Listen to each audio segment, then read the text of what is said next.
父親節咧就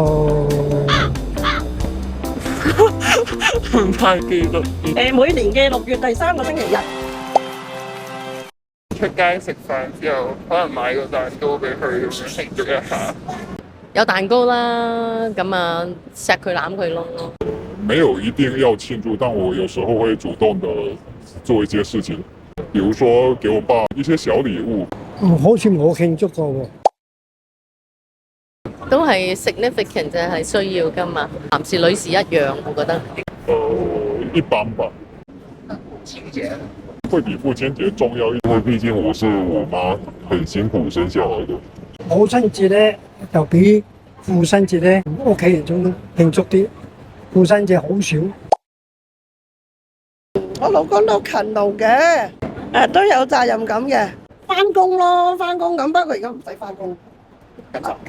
唔係，佢係唔需要翻工。係。我先生會重新，佢會舒服啲嘅。即係我係咁就係咁。我以前話叫我㗎嘛，你可以勤力啲㗎嘛，可以賺多啲翻屋企㗎嘛，咁我又買唔到，但我又覺得好似你作為媽媽，你都想去達到埋一邊，做埋啲博士，咁係我哋女士就啱啫，我覺得。